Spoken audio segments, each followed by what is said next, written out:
राष्ट्रीय अध्यक्ष राष्ट्रीय पिछड़ा वर्ग मोर्चा आप आए और अपनी बात रखें। सभी साथियों को जय मूल्यवासी। आज के इस आंदोलन का नेतृत्व कर रहे आदरणीय वामन मेश्राम साहब, तमाम सम्मानित संगठनों के पदाधिकारी कार्यकर्ता साथी, आज आप सभी लोग इतनी बड़ी संख्या में माननीय वामन मेश्राम साहब के आह्वान पर लाखों की संख्या में दिल्ली में आए हुए हैं और ये लड़ाई इतनी मजबूत हो गई है कि आपका टेस्ट बारिश भी ले रही है कि आप लड़ने वाले हो, भिड़ने वाले हो कि भागने वाले हो। ये टेस्ट बारिश ले रही है और आपने ये दिखा दिया कि हम भागने वाले लोग नहीं हैं, हम भिड़ने वाले हैं। तो इलेक्शन कमीशन कान खोल कर सुन ले और नरेंद्र मोदी भी ये नजारा देख ले कि अब ईवीएम इस देश में बचेगा नहीं। अब ईवीएम का क्रियाक्रम होना तय है, इसको कोई रोक नहीं सकता, ना तो ब्राह्मण रोक सकता है और ना ही ब्रह्मा रोक सकता है। अब इसको कोई नहीं रोक सकता, इसका क्रियाक्रम तय।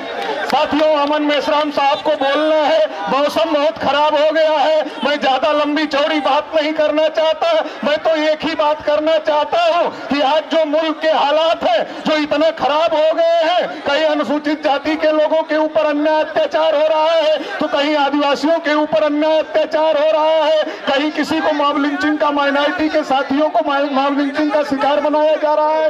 देश की जो सबसे बड़ी आबादी है ओबीसी, उसकी गिनती तक ये सरकार करने के लिए तैयार नहीं है। किसानों के खिलाफ काले कानून लाए गए, नौजवानों के खिलाफ काले कानून लाए गए, देश के अंदर मजदूरों के खिलाफ काले कानून लाए गए, शिक्षा से वंचित करने का कार्यक्रम चल रहा है, रोजगार से वंचित करने का कार्यक्रम चल रहा है। देश में एससी, एसटी, ओबीसी, माइनॉरिटी, किसान, मजदूर, नौजवान, महिला, सभी के ऊपर बड़े पैमाने पर अन्याय और अत्याचार बढ़ा है और लोग बड़े पैमाने पर इसके खिलाफ में बोल रहे हैं, इसके खिलाफ में लड़ रहे हैं। आज देश का बहुजन समाज जागृत हुआ है, अपने हक अधिकार की लड़ाई लड़ रहा है। लेकिन इसके बावजूद भी 2014 में जिस मोदी ने कहा था कि देश नहीं बिकने दूंगा, आज वही कह रहे हैं देश नहीं बचने दूंगा। कसम खा लिया है मोदी ने, देश नहीं बचने दूंगा।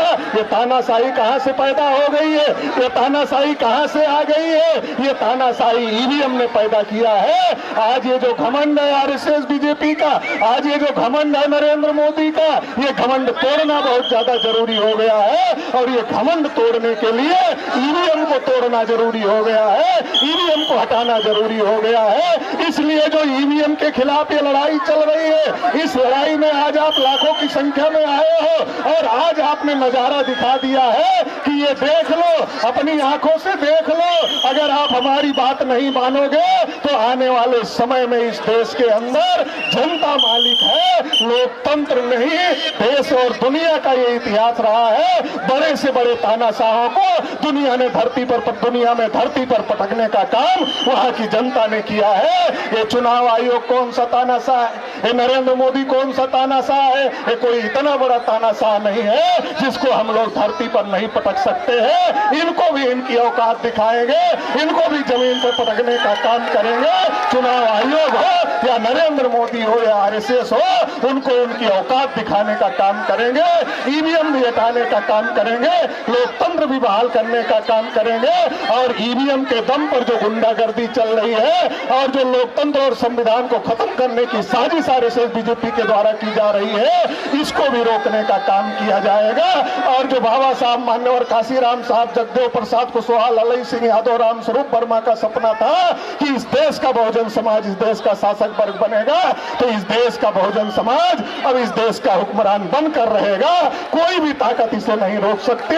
इसलिए हम आपसे ये कहना चाहते हैं और आपको आप धन्यवाद भी देना चाहते हैं कि आपने जो हौसला और जज्बा दिखाया है, ये हौसला और जज्बा बरकरार रहना चाहिए। अभी तो ये लड़ाई है, आगे बड़ी लड़ाई बाकी है। जैसे मेश्राम साहब का आह्वान होगा, उस बड़ी लड़ाई के लिए हम लोगों को तैयार रहना होगा। आप सभी लोगों ने मुझे सुना, इसके लिए बहुत बहुत आभार, बहुत बहुत धन्यवाद। जय मुंगा। बहुत बहुत धन्यवाद सर। साथियों, आप सभी लोग